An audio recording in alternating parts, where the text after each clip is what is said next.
ये क्या चक्कर है? ये लाल बिंदु बार बार मूव क्यों कर रहा है? आंखों ही आंखों में इशारा हो गया, बैठ बैठ जीने का सहारा हो गया।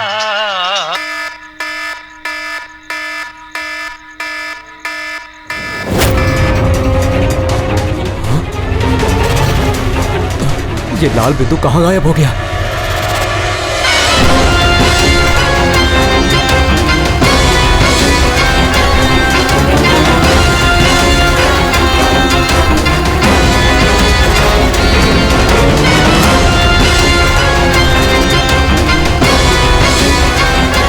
ये जो भी है मेरी तरफ ही आ रहा है।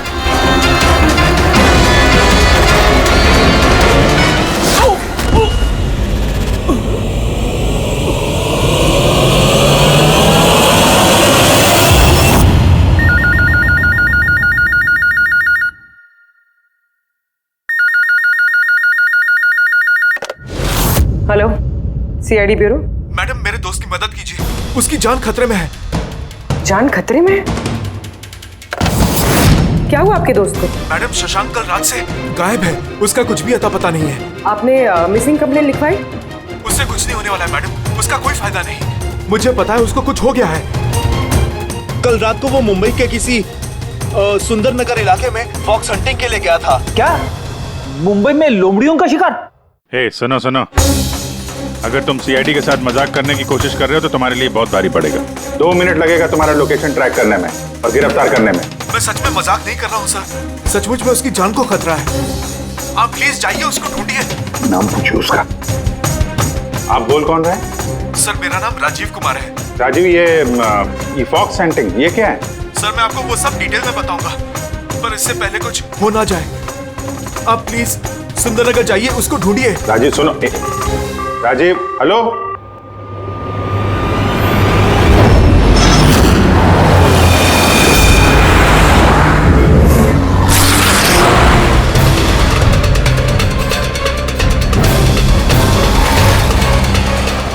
सर एक मिनट, वो गाड़ी पीछे बिल्डिंग में है sir.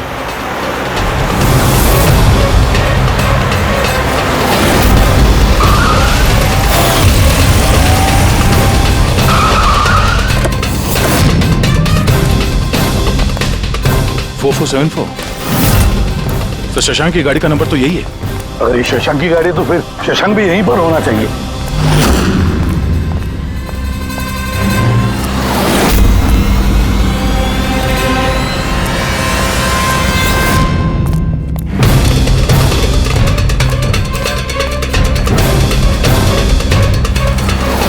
Oh my God!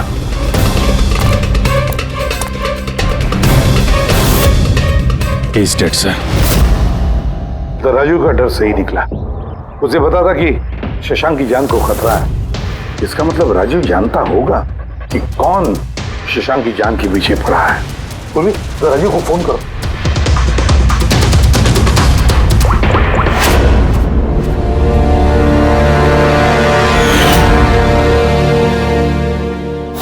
Sir, हाँ,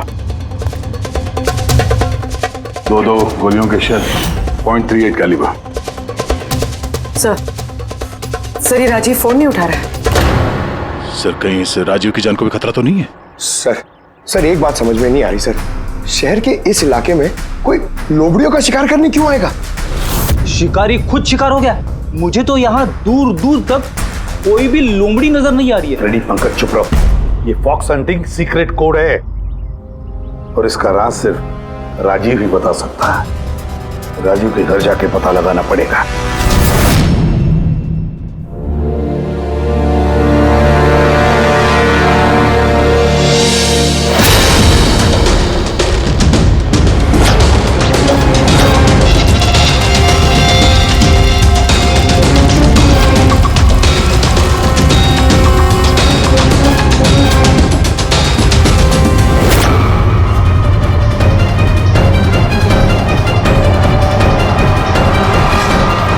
He's dead.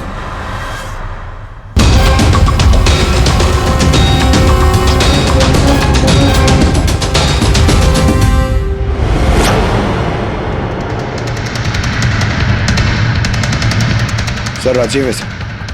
इसने अपने दोस्त की जान बचाने के लिए हमें फोन किया था और किसी ने इसी को मार दिया। और सर मारा भी शायद उसी गन से। ये देखिए .380 की बुलेट शेल्स, ठीक वैसे ही जैसे शशांक की बॉडी के पास में। ये कोई आपसे दुश्मनी का केस लगता है। किसी की राजीव और शशांक से कोई गहरी दुश्मनी होगी। खूनी तक पहुंचने के लिए सुराग हमें इस घर से ही मिलेगा। सर यहाँ तो बहुत सारे पजल के बुक्स और गेम्स हैं। सर डेस्कटॉप पे भी बहुत सारे पजल गेम्स हैं।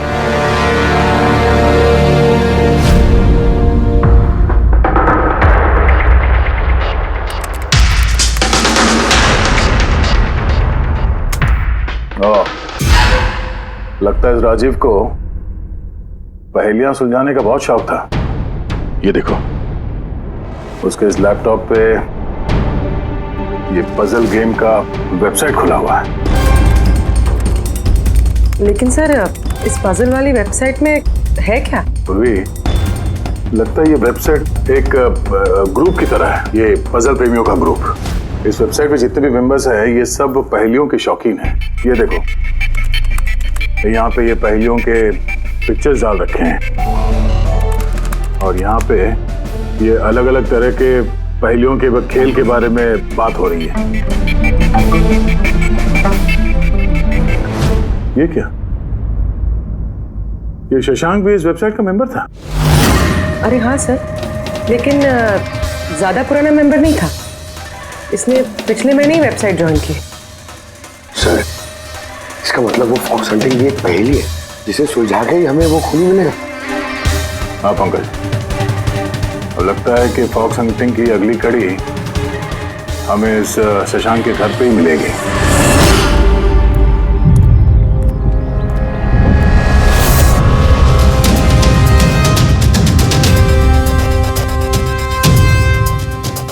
ताला लगा हुआ है दरवाजे पे। लगता है शशांक यहाँ अकेला ही रहता है। कमाल है, आज तो शशांक के यहाँ बहुत मेहमान आ रहे हैं। नमस्ते जी। कौन? विकास तुम हो क्या? मैं वो नहीं हूँ जो आप समझ रहे हैं। मैं इंस्पेक्टर दया, सीआईडी से। सीआईडी वाले दया? अरे तुम्हारा तो बहुत नाम सुना है, बहुत कहानियां सुनी है तुम्हारी। शाबाश, ऐसे ही देश का नाम रोशन करते रहो। Thank you. हम लोग यहाँ शशांक जी से मिलने आए थे। शशांक? हाँ। क्या हुआ शशांक? नहीं, कुछ हुआ नहीं उसे। कोई और भी आया था शशांक के घर पे?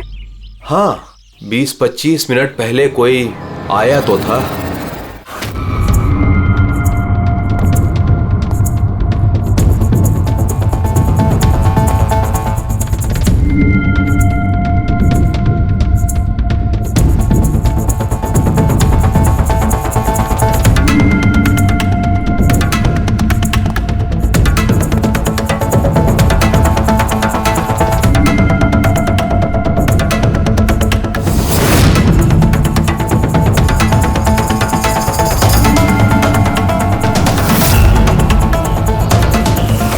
इलेक्ट्रॉनिक गैजेट्स, ये इंस्ट्रक्शन मैनुअल्स, ये सब देखकर तो लगता है कि ये शशांक एक इंजीनियर था।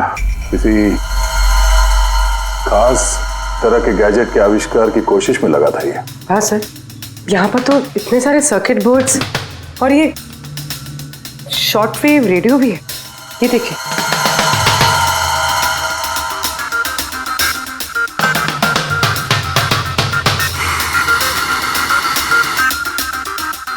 इस जगह पे सामान सब जिस तरह से बिखरा हुआ है, ऐसा लगता है कि यहाँ हमसे पहले कोई आया था इस कमरे की तलाशी के लिए।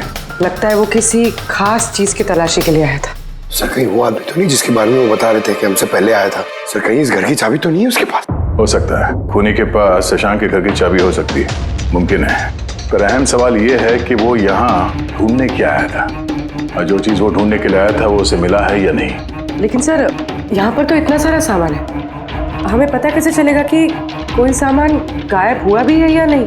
पूरी पहले तो हमें ये पता करना होगा कि राजीव और शशांक की दोस्ती कितनी गहरी थी और ऐसे किस चीज में ये लोग फंसे थे जिसकी वजह से इनकी जान चली गई। सर राजीव और शशांक की तो मौत हो चुकी, हमें कैसे पता चलेगा कि उनकी दोस्ती कितनी गहरी थी? पता चलेगा। पजल वाली वेबसाइट के बाकी के मेंबर से पता चलेगा। तो मतलब कभी तुम रोनी, आशीष और प्रकाश शशांक और राजीव के साथ वेबसाइट पर रेगुलरली बातें करते थे? जी एसएम सर। क्या तुम लोगों को किसी पे शक है कि उसने इन दोनों का खून किया? मालूम नहीं सर। अच्छा ये तो मालूम होगा, ये फॉक्स हंटिंग क्या है? सर आपको फॉक्स हंटिंग के बारे में कैसे पता? जाहिर सी बात है, ये लोमड़ी का शिकार तो हो नहीं सकता। असली बात क्या है ये बताओ। सर मतलब समझाना इतना आसान नहीं है, ये एक लंबी कहानी है। शुरू करो कहानी। सर कुछ 1 महीने पहले ही शशांक हमारी वेबसाइट का मेंबर बना था, पर उसे हमारी तरफ पहेलियों का शौक नहीं था। तो फिर? सर दरअसल उसे अलग अलग तरह के गैजेट्स का शौक था और वो ये दावा करता था कि हमारे सामने एक ऐसी पहेली रखेगा जिसे हम कभी सुलझा नहीं पाएंगे। अच्छा तो क्या थी वो पहेली? सर उसने खुद का एक शॉर्ट वेव रेडियो बनाया था और अलग अलग तरह के स्टेशंस को चेक करते करते वो एक खास तरह के स्टेशन पे पहुंचा, जिस स्टेशन का नाम था नंबर स्टेशन। Number station? ये इसका नाम तो कभी सुना नहीं। अच्छा इस पे नए गाने आते हैं कि पुराने गाने आते हैं? अजीब बात तो यही थी सर, उस स्टेशन पर कोई गाने आते ही नहीं थे, सिर्फ और सिर्फ नंबर आते थे सर। ये कैसा रेडियो स्टेशन है जहाँ पे सिर्फ नंबर्स आते हैं? सर नंबर भी हर वक्त नहीं आया करते थे, उनके आने का भी खास दिन और खास वक्त हुआ करता था। सर लगता है नंबर्स के बहाने कोई किसी को खास मैसेज दे रहा है, सीक्रेट मैसेज। शशांक ने उनके कई ब्रॉडकास्ट सीजन रिकॉर्ड किए थे और हम लोगों से कहा था कि हम उन नंबरों के तोड़ निकालें ताकि पता चल सके क्या गुप्त संदेश भेजे जा रहे हैं। तो क्या तोड़ निकाला इन नंबर्स का? नहीं सर, उनका तो सर हम तोड़ नहीं निकाल पाए, मगर राजीव ने कुछ दिन पहले बताया था कि उसे इस वेबसाइट के नंबर्स का राज पता चल गया। तो क्या राज था उन नंबर्स का? सर वो तो राजीव ने कभी हमें बताया नहीं सर। हाँ पर बाद में राजीव और शशांक इस बारे में अकेले में बात करने लगे थे सर। देखो हम फॉक्स हंटिंग की बात कर रहे थे, वो बताओ। फॉक्स हंटिंग ट्रांसमीटर हंटिंग का ही दूसरा नाम है। Transmitter hunting? जब कोई एक खास तकनीक से रेडियो ट्रांसमीटर के लोकेशन को ट्रैक करने की कोशिश करता है तो उसे हमारी भाषा में फॉक्स हंटिंग बोलते हैं। मतलब शशांक जरूर इस नंबर स्टेशन की लोकेशन ढूंढने की कोशिश कर रहा होगा। और कोई तो था जो नहीं चाहता था कि शशांक वो रेडियो स्टेशन पहुंचे, इसलिए उसने उसे मार दिया। आशीष इन नंबर्स की रिकॉर्डिंग चाहिए हमें, सारी की सारी।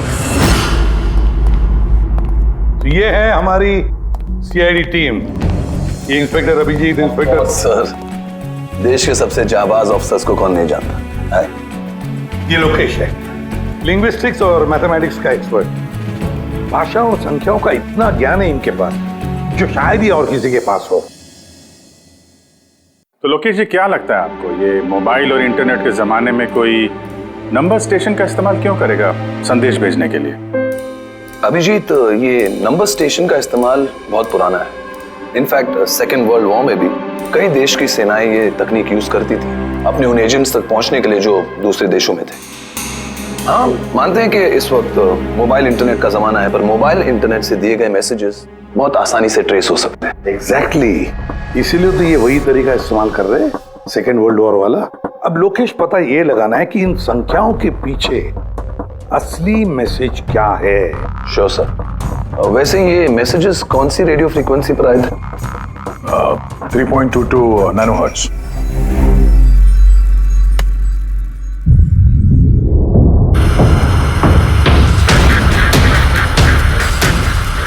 सर इस रेडियो स्टेशन से तो कोई नंबर वंबर नहीं आ रहा है। I am not surprised. I am sure मुजरिम को पता चल गया होगा कि केस अब सीआईडी के हाथ में है, इसलिए उसने अपना मैसेज देने का तरीका या फिर रेडियो फ्रीक्वेंसी चेंज की होगी। तो नया चैनल ढूंढने में कितना वक्त लगेगा? बहुत मुश्किल है दया। एक नया चैनल ढूंढना मतलब रेगिस्तान में सुई ढूंढने के बराबर है। महीनों या तो सालों भी लग सकता है। नहीं लोकेश, हमारे पास वक्त भी नहीं है उतना। एक काम करते हैं, पुराने रिकॉर्डेड मैसेजेस सुनते हैं।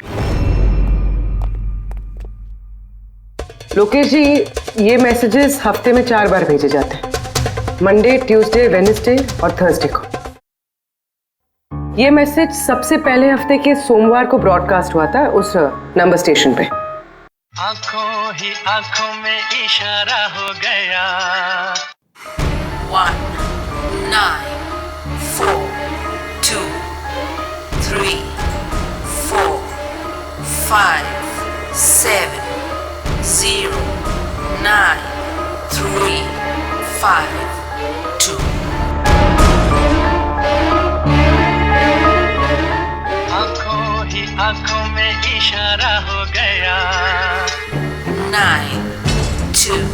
3, 4, 0, 5. आंखों ही आंखों में इशारा हो गया 6, 7, 2, 7, 1, 1. आंखों ही आंखों में इशारा हो गया 5, 2, 1, 8, 0, 7. नो प्लीज टेल मी, ये संदेश चारों दिन एक ही समय पर आए थे कि अलग अलग टाइम पर? नहीं, एक ही टाइम पे, रात 12 बजे। और फिर हर 2 घंटे बाद इन नंबर्स को रिपीट किया गया था। और इसके अगले हफ्ते के नंबर्स यही थे या दे वर डिफरेंट? नंबर्स तो अलग थे, लेकिन पैटर्न सेम था। मंडे को 13 नंबर्स, ट्यूसडे, वेडनेसडे और थर्सडे को 6 नंबर। इससे साफ जाहिर होता है कि जो मुजरिम है रोज अलग अलग मैसेज भेजते हैं, और ये जो मैसेज ये लोग भेजते हैं वो एक मैसेज 4 हिस्सों में कर भेजते हैं। लोकेश जी, 1 मिनट प्लीज, मुझे कुछ समझ में नहीं आया, आप फिर से समझाएंगे? मैं समझाता हूं, जरा पेपर देना तो।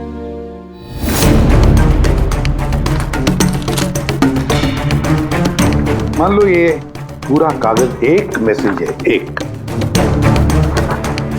इसके हम 4 हिस्से करेंगे। अब इस एक कागज के 4 टुकड़े हो गए, 4 हिस्से, मतलब एक मैसेज के 4 हिस्से हो गए, है ना? ये देखो,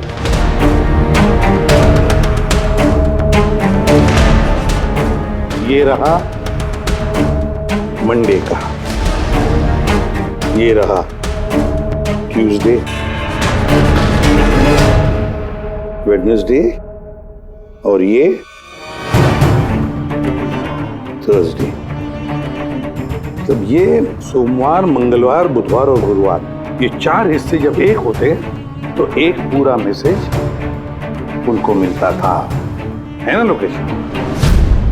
अभी नंबर्स को देखकर क्या लगता है तुम्हें, क्या मतलब है उसका? सर, ये नंबर्स के पीछे छुपा राज जानने के लिए मुझे वन टाइम पैड की जरूरत पड़ेगी। वन टाइम पैड, ये क्या है? जैसा कि मैंने आपको बताया, ये टेक्निक वर्ल्ड वॉर 2 में यूज होती थी। उस वक्त हर एक देश अपने स्पाइस को एक वन टाइम पैड देता था, जिससे वो जो कोड्स हैं उनको डिसाइफर कर सके, जो सूचना है उसका मतलब निकाल सके। इसे कहते हैं वन टाइम पैड। तो राजीव और शशांक के हाथ भी ये वन टाइम पैड लग गया होगा, इसीलिए वो एक ऐसी पहेली तक पहुंच गए जो उनके लिए जानलेवा साबित हुई। ठीक है, इस राजीव और शशांक के घर जाके पता लगाना पड़ेगा इस वन टाइम पैड के बारे में।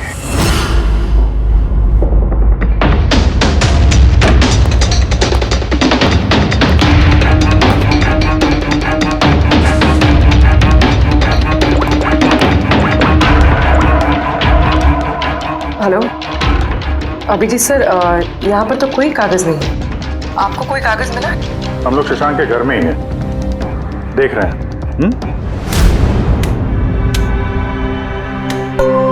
कौन शशांक? कौन है यहाँ? आप आइए, पहचाना? इंस्पेक्टर दया। अच्छा, सीआईडी वाले दया। आप यहाँ कुछ काम थे यहाँ? हाँ, वो शशांक मेरी इलेक्ट्रिक केतली लेकर आया था कुछ दिनों के लिए, वही लेने के लिए आया था। पंकज, सर देखो वहां पे कोई इलेक्ट्रिक केटल है क्या? सर, ये इलेक्ट्रिक केटल तो शशांक की है, इंटरनेट से मंगाई उसने, ये बिल है साथ में। नहीं, ये इलेक्ट्रिक केतली मेरी ही है। लगता है आपको कोई गलतफहमी हो रही है, ये केटल तो शशांक नहीं खरीदा था। नहीं दया, मुझे कोई गलतफहमी नहीं हो रही है। तुम्हारा ये ऑफिसर या तो झूठ बोल रहा है और या मेरी तरह अंधा हो चुका है। अरे बदतमीजी क्यों कर रहे हैं? मुझे दिखाई देता है और मैं झूठ नहीं बोलता हूँ। यहाँ पे बिल्स हैं, ये इलेक्ट्रिक केटल, इलेक्ट्रिक कंपोनेंट्स, ये सर्किट बोर्ड और ये किताबों का बिल। क्या कहा? शशांक ने किताबें खरीदी? एक और झूठ। अरे नो झूठ, ये मेरे हाथ में बिल्स हैं। शशांक किताबें खरीद ही नहीं सकता। एक मिनट, आप ये ऐसा क्यों कह रहे हैं? क्योंकि उसे डिसलेक्सिया है। डिसलेक्सिया? हाँ, डिसलेक्सिया। इस बीमारी से पीड़ित लोगों को पढ़ना ही अच्छा नहीं लगता। किताबें खरीदना तो बहुत दूर की बात है। पंकज वो किताबें कहाँ हैं? सर किताबें तो नहीं है, ये खाली डब्बा है। ओह, इसका मतलब है खूनी यहाँ किताबें ढूंढने आया था। तो वो किताबें ही वन टाइम पैड है जिसकी हमें तलाश है। ये कितनी किताबें?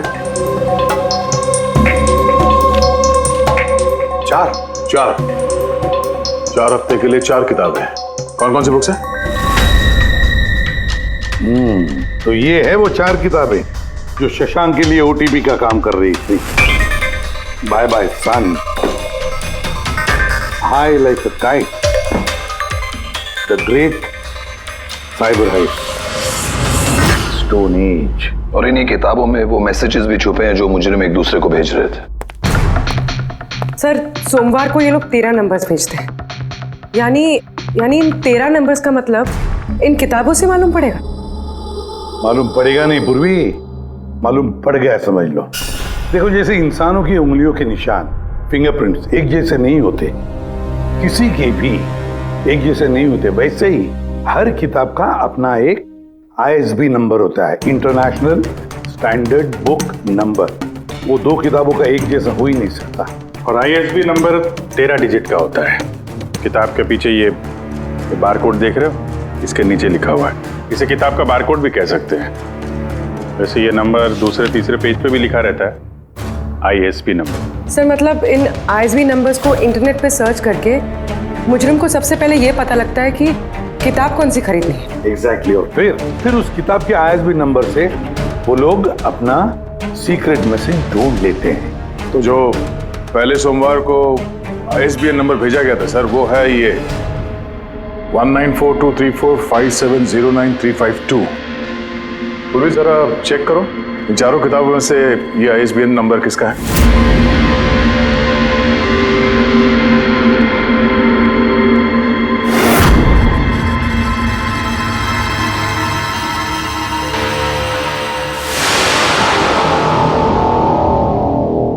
सर ये ISB नंबर बाय सन से मैच होता है। अरे वाह सर, ये तो बहुत आसान है, इसे तो कोई भी समझ सकता है। एग्जैक्टली। इसी तरह हफ्ते के बाकी 3 नंबर भी डिकोड किए जा सकते हैं। मतलब मंडे के दिन का तो उनको सीक्रेट मैसेज का पता चल ही गया, लेकिन बाकी 3 दिनों में किताब के पेज नंबर से, लाइन नंबर से और वर्ड नंबर से उन्हें मैसेज पता चल जाता। सर ये ट्यूसडे को आया message 923405, 92 page number 34 line 05 word, मतलब 92 नंबर पेज पे 34 लाइन 5वां वर्ड। ठीक उसी तरह से हर हफ्ते एक नई किताब और एक नया संदेश।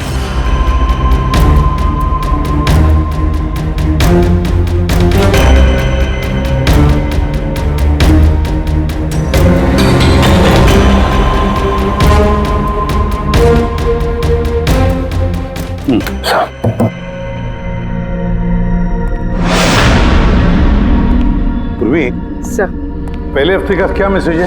सर इस बाय सन किताब से जो पहले हफ्ते का मैसेज है वो है kidnap money bags junior. Kidnap money bag. Sir दूसरे हफ्ते आया था, ये किताब का नाम है द ग्रेट साइबर हाइस्ट। इसका मंगलवार को आया था सर रैंसमवेयर,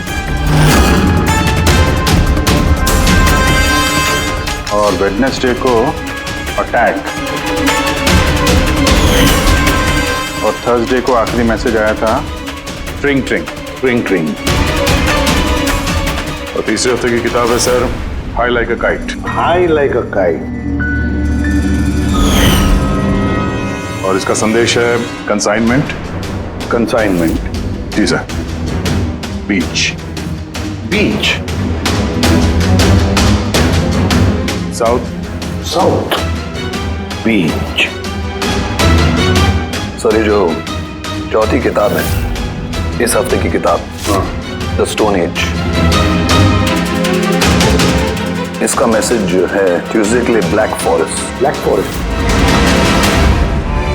वेडनेसडे का है गोज, नहीं है सर, इट्स इनकम्प्लीट। आज गुरुवार है सर, ये अधूरा संदेश आज रात पूरा किया जाएगा। हाँ अभिजीत, अब तक जितना भी मैसेज आया हमारे पास अच्छी तरह से स्टडी करके देखना पड़ेगा ये क्या खिचड़ी पक रही है। सर ये पहला message, kidnap money bag junior. ऐसा लगता है ये मैसेज अजिंक्य जी के लिए है। अजिंक्य के लिए ही है दया, क्योंकि अजिंक्य सबसे बड़ा फाइनेंसर है फिल्मों का और उसका निकनेम भी मनी बैग है। किडनैप मनी बैग जूनियर, शायद कोई अजिंक्य के बेटे को किडनैप करना चाहता है। जूनियर? हाँ हो सकता है, बिल्कुल हो सकता है अभिजीत। फिर अगला मैसेज है रैंसमवेयर अटैक ट्रिंग ट्रिंग। यार ट्रिंग ट्रिंग तो हमारी भी सबसे बड़ी टेलीकॉम कंपनी है। कहीं ऐसा तो नहीं ये गैंग इस कंपनी पर रैंसमवेयर अटैक करने वाली है? सर ये रैंसमवेयर अटैक मतलब? अरे यार कोई ट्रिंग ट्रिंग कंपनी के डेटा और सर्वर को हैक करना चाहता है और हैक करने के बाद फ्री करवाने के लिए वो लोग ट्रिंग ट्रिंग कंपनी से रैंसम लेंगे। ओ, तो इसे कहते हैं रैंसमवेयर अटैक। मगर सर ऐसे कोई न्यूज़ तो आई नहीं है कि ट्रिंग ट्रिंग कंपनी पे ऐसा कोई साइबर अटैक हुआ हो। सर मेरे पास भी ये ट्रिंग का ही सिम कार्ड है, लेकिन कनेक्टिविटी का तो कोई इशू ही नहीं है। और सर तीसरा मैसेज है कंसाइनमेंट साउथ बीच। ऐसा लगता है कि साउथ बीच में कोई गैर कानूनी कंसाइनमेंट आ चुका है या फिर आने वाला है। Black forest gold. Abhijeet Daya, इस गैंग का असली गेम क्या है आज रात को 12 बजे से पहले पता लगाना पड़ेगा। और रात के 12 बजे जो नंबर ब्रॉडकास्ट होने वाला है उसे ब्रॉडकास्ट होने नहीं देना चाहिए। क्या काम करो, इस अजिंक्य के घर जाओ और पता लगाओ उसका बच्चा ठीक है क्या। अभिजीत ट्रिंग ट्रिंग कंपनी में जाकर उन्हें अलर्ट करो, कहो कि उन पर शायद साइबर अटैक होने वाला है, रैंसम अटैक। और पंकज साउथ बीच जाओ और देखो कोई कंसाइनमेंट आया है क्या या फिर कोई कंसाइनमेंट आने वाला है क्या, पूरा पता लगाओ। सर जाओ। मैं कहाँ जाऊँ सर? हम कहीं नहीं जाएंगे, हम तीनों यहीं पर रुकेंगे ये पता लगाने के लिए कि इस गैंग को कैसे पता चला कि शशांक और राजीव ने उनके सारे मैसेजेस डिकोड कैसे किए।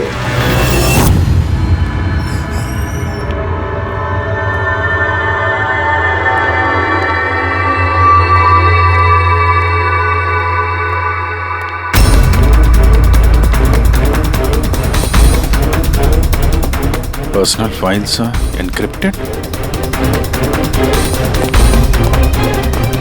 एनक्रिप्टेड। सर क्या चाहिए सर, किसे मिलना है आपको? फिलहाल सबसे सीनियर कौन है इस ऑफिस में?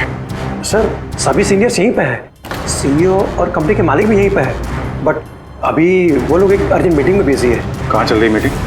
देखिए अभी आप उनसे नहीं मिल सकते। कहाँ चल रही है मीटिंग? सर वो वहाँ पे कॉन्फ्रेंस रूम में।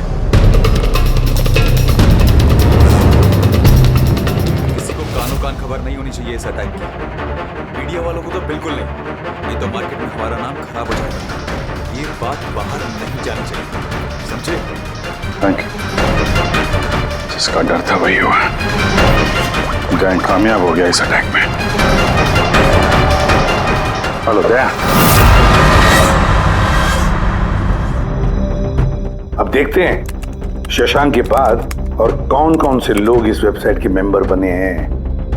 तो इनमें से कोई एक है जिसने शशांक के बारे में अपनी गैंग को पूरी इंफॉर्मेशन दी है। सर शशांक के साथ 2 लोग जुड़े इस वेबसाइट से, कवि और रोनी। कवि और रोनी, इनकी डिटेल है क्या? देखो सर ये कवि थाने में रहता है और इसकी किताबों की एक दुकान है। कवि की किताबों की दुकान है तो फिर उसके लिए ISB नंबर, मेरा मतलब है इंटरनेशनल स्टैंडर्ड बुक नंबर का इंतजाम करना तो बाएं हाथ का खेल है।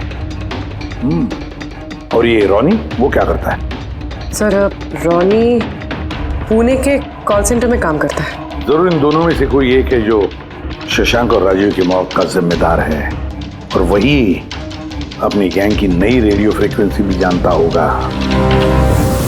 सर अगर हमें इस गैंग की नई रेडियो फ्रीक्वेंसी का पता चल जाए तो एक पावरफुल ट्रांसमीटर से हम उनकी लोकेशन भी जान सकते हैं। लोकेश, रेडियो फ्रीक्वेंसी का बंदोबस्त हो जाएगा, मगर ये पावरफुल ट्रांसमीटर का क्या? सर मेरे कुछ कनेक्शंस हैं, मैं उनसे बात करके हमारे लिए एक ट्रांसमीटर बनवा सकता हूँ। ग्रेट, तो फिर बनवाता। और फ्रेडी, देखो फोन करके पूछो अजिंक्य के बारे में क्या पता चला है। आप कॉफी लेंगे? No thanks. वैसे ये आपके घर के बाहर इतनी सिक्योरिटी हमेशा रहती है या आज कुछ खास बात है? हाँ, ये सिक्योरिटी हमेशा रहती है। आप तो जानते ही हैं फैन लोगों को, कितनी बार ये घर के अंदर घुस आते हैं। क्या नहीं, एक्टर्स के घर के बाहर फैन की भीड़ तो सुनी थी मैंने, मगर एक फाइनेंसर पहली बार सुन रहा हूँ। आपने यहाँ आने की वजह नहीं बताई? अरे हाँ, वो मैं आपके बेटे अजीत से मिलने आया हूँ। अजीत से? मगर क्यों? क्या उससे कोई गुनाह हो गया है? नहीं, बस एक रूटीन इंक्वायरी है। मतलब? सॉरी, मैं वो आपको नहीं बता सकता, मैं अजीत को बताऊंगा। अजीत की तबीयत ठीक नहीं है। तबीयत खराब है या वो किडनैप हो गया? किडनैप? What nonsense! देखिए अजिंक्य जी, उन अपराधियों के दबाव में आके आप सीआईडी से झूठ मत बोलिए। हमें खबर मिली है कि एक गैंग है जो आपके बेटे अजीत को किडनैप करना चाहती है। अजीत कहाँ है इस वक्त? वो घर पे ही है। मैं उसे देखना चाहता हूँ अभी। रामो,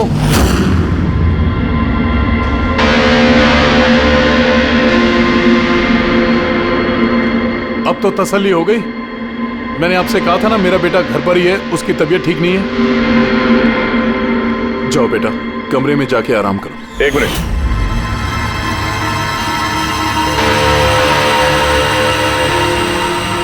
जरा कैप निकालना।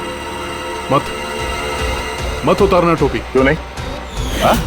क्या कहा मैंने? क्या बता रहा हूँ? चलो। नहीं। उन्होंने क्या बोला?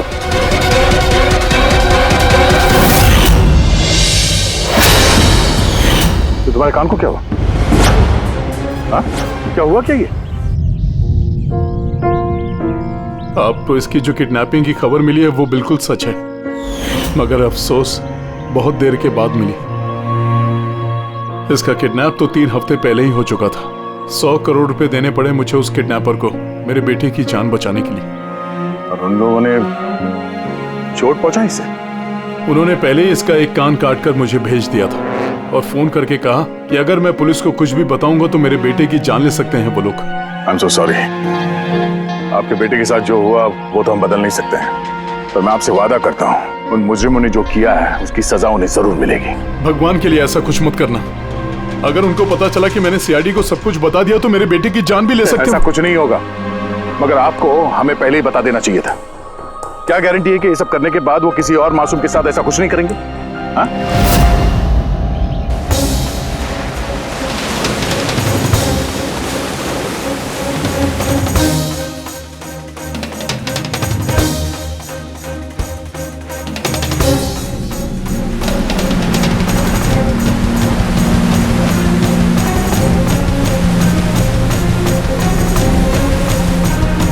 अगर वो कंसाइनमेंट आ चुका है और डीलिंग हो चुकी, फिर तो कोई सुराग मिलना चाहिए यहाँ पर।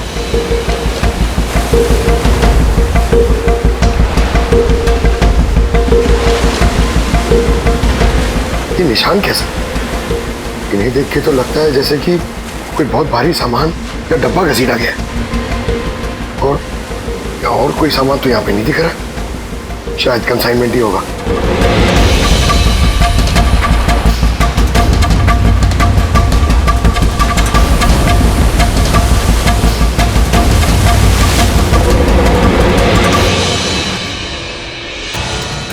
आपके पास तो काफी अच्छा कलेक्शन है किताबों का मिस्टर कवि।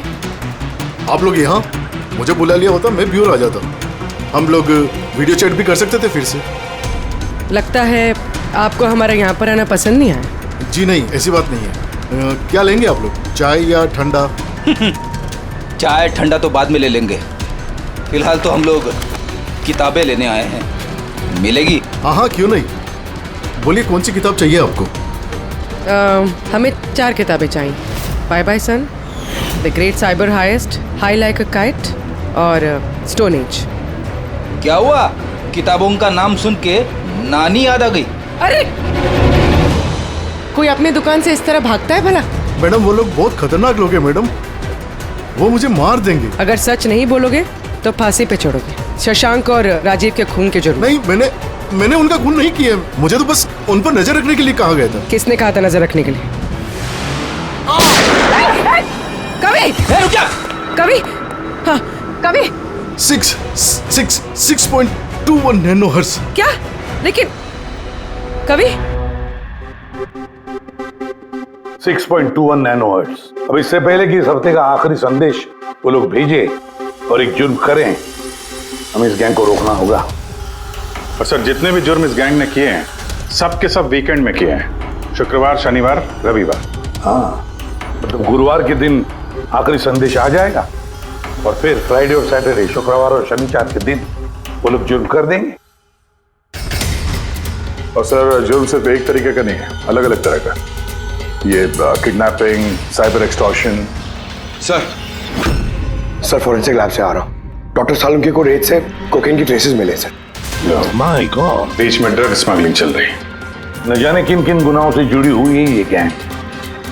देश की सुरक्षा को ध्यान में रखते हुए हमें इस गैंग को जल्द से जल्द खत्म करना ही होगा। Sir, transmitter 6.21 nanohertz, right? 6.21 nanohertz. तो हम इस गैंग के रेडियो फ्रीक्वेंसी तक पहुंच सकते हैं। अब आएगा मजा। अब हम फॉक्स हंटिंग करेंगे।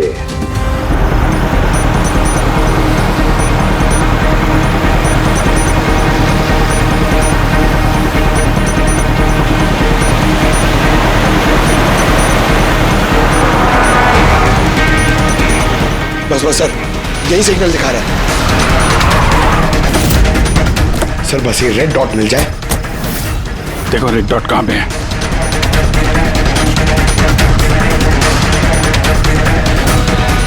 सर 12 बज रहे हैं। ये ब्रॉडकास्ट किसी भी वक्त हो सकता है। मैसेज मिस नहीं होना चाहिए। हाँ, किधर है सर? एक मिनट सर।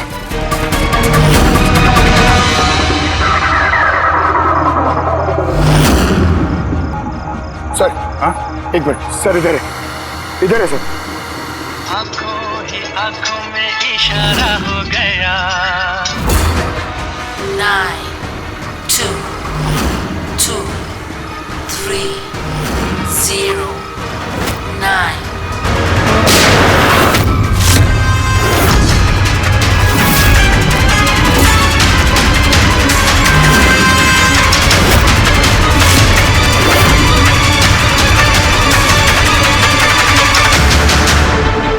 Oh no, इसने तो अपने आप को गोली मार ली।